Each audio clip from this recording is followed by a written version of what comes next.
odlične slavlje i treba da se slavi.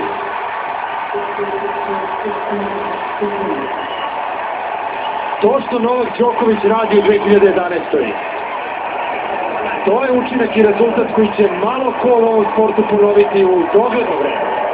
6-2, 6-4, 6-7 i 6-1.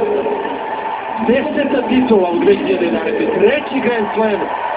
A još je ostalo da se igra ove sezone.